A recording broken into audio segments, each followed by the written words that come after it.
In the history of the theatre, women could perform on stage. Yes! Sorry. Yes! It's better. Oh, very good, very good. And the next thing to remember about the Commedia dell'Arte is the use of the mask. There are many famous masks, like the Smeraldina, il Dottore, Archina,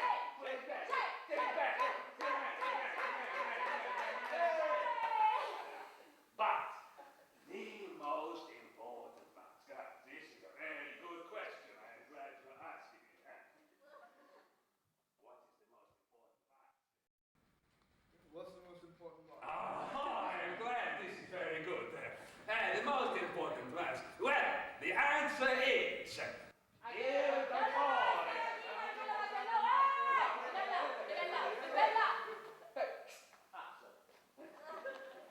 Again, the question, please. It's a very good question, and listen. What's the most important one? The most important mask is...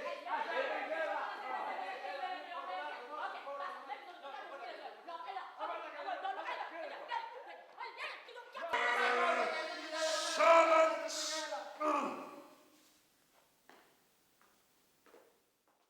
See, Il Dottore introduced the Commedia dell'Arte. It's very funny, but it's not very helpful for anybody who wants to make a study of the Commedia.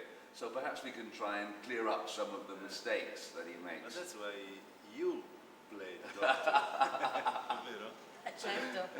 Thank you very much, Marco. You're welcome. So, I mean, the first question I'm sure people want to know is when and where did the Commedia Yes, begin? because the doctor is not very clear about that. Very imprecise. See, some time after Roman Empire, see, about 16th century, there is not a day, birthday to celebrate with candles.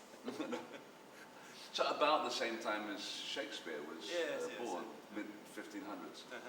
Okay, but very different in that in his theatre there were no women performing, and this was a big development Yes. for the Commedia, which makes You you know very why? happy.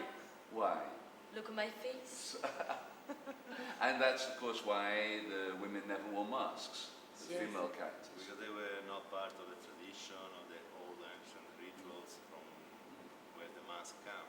Sure. Yeah. Sure. And what about the professional? This was true, that the actors were professional? Professional actors is one of the revolution of this kind of theater. Let's say that Commedia dell'Arte is the modern expression of theater, like the same way we play now. Troops, group of actors, professional, specialization. Okay. And the term Commedia dell'Arte, I've read a number of different meanings for this. For you, Commedia dell'Arte means... At that time, this kind of theater was called in many different ways, like Commedia Commedia di mestiere, dei mimi, dei mimi, dell'improvvisa, delle maschere. all'italiana. But Commedia dell'Arte the name was given by Carlo Goldoni, and maybe probably means Commedia of the professional, because arte in Italian means also job, work. I like this scene with Ricciolina as the servant. She's very angry about the way her life has developed. She ran away to join the Commedia. She expected to have fame and fortune and money and applause, and instead she's doing all these terrible jobs. The cleaning and the sewing and having to look after everybody. Every time. To me, this feels like she's giving us a real insight into what life would have been like in the Commedia company. Because she talks about their life as a part of the company, even though she's a servant. But she has also to play the prologue. Trovare la morte di 7 mariti, se lo farò! And then she talks about all the actors, actresses of the company, naming them with the name of the character.